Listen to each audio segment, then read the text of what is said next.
Okay बच्चे ध्यान देंगे। देखिए हमने इसमें आपको एक तो पादप कोशिका बताया और दूसरा जंतु कोशिका बताया। तो देखिए पादप कोशिका जो प्लांट सेल है इसके बारे में हम स्टडी करेंगे, ठीक है। तो देखिए सबसे पहले हम इसका जो बाहरी स्ट्रक्चर है उसे हम बनाएंगे। जो बाहरी स्ट्रक्चर है वो सेल वॉल का बना होता है जिसे हम कोशिका भित्ति कहते हैं, ठीक है। इसे हम सेल वॉल कहेंगे या कोशिका भित्ति कह सकते हैं। कोशिका भित्ति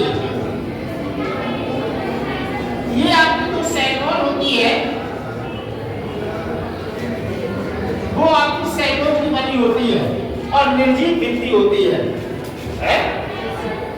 अब देखिए इसके अंदर एक केंद्रक होता है। जितने मल्टीसेलुलर ऑर्गेनिज्म होते हैं सभी के अंदर क्या होता है, केंद्रक विकसित होता है पूर्ण रूप से। तो देखिए हमने ये केंद्रक बना दिया है। अब केंद्रक बना दिया, इसी से सटी हुई एक अंतर्द्रव्य जलिका होती है इस तरह से। ये इससे सटी हुई होती है, इसे एंडोप्लाज्मिक रेटिकुलम कहा जाता है। अब देखिए इसके ऊपर ये गोल आकार के राइबोसोम्स होते हैं, वो चिपके हुए होते हैं इस तरह से। क्या चिपके हुए होते हैं? राइबोसोम। अब देखिए इसे हम केंद्रक कहते हैं, इसे हम केंद्रक लिख लेंगे। ये आपका केंद्रक है। केंद्रक को हम न्यूक्लियस कहते हैं। क्या कहते हैं? न्यूक्लियस। अब देखिए यहाँ ये आपके जो चिपके हुए हैं गोल आकार के, ये राइबोसोम है। क्या है? राइबोसोम्स। ये आपके राइबोसोम्स हैं बच्चे। अब देखिए इसे हम कहेंगे अंतःद्रव्य जलिका। अंतःद्रव्य जलिका ये ऐसे कह सकते हैं एंडोप्लाज्मिक रेटिकुलम। एंडोप्लाज्मिक रेटिकुलम या शॉर्टकट कह सकते हैं ईआर। क्या कह सकते हैं? ईआर, ठीक है। अब देखिए सही बच्चे ध्यान देंगे, इसमें एक केंद्रिका होती है इस तरह से। इस केंद्रिका को कहते हैं केंद्रिका बच्चे, केंद्रिका, जिसे कहते हैं न्यूक्लियोलस। न्यूक्लियोलस कहते हैं। ये आपकी केंद्रिका है। अब देखिए इसमें क्रोमैटिक धागे नुमाई संरचना होती है ये इस तरह से।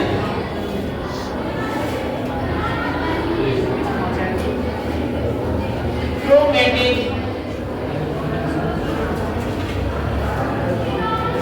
धागे नुमा संरचना।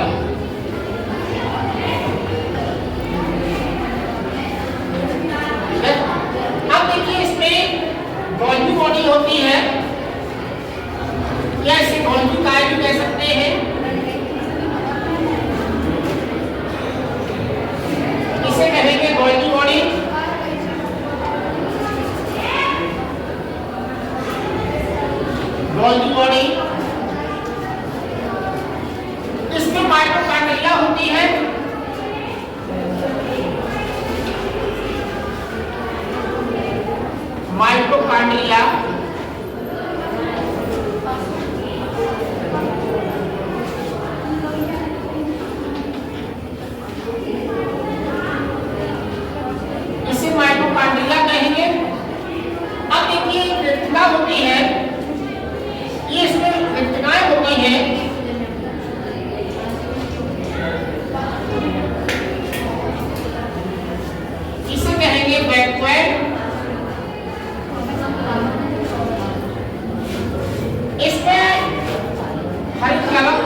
जगह जगह हरे कलम को दर्शा देंगे।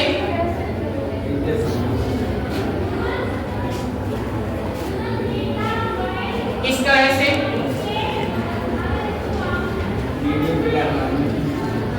बॉडी को दर्शा देंगे। अब देखिए इसमें होता है केंद्रक द्रव भरा होता है। केंद्रक के अंदर क्या भरा होता है? केंद्रक द्रव।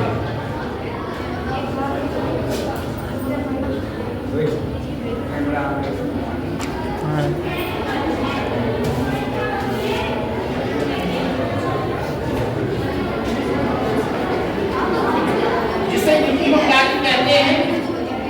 अब देखिए इसमें साइटोप्लाज्म भरा होता है जिसे हम कोशिका द्रव्य कहते हैं। ये आपका कोशिका द्रव्य है।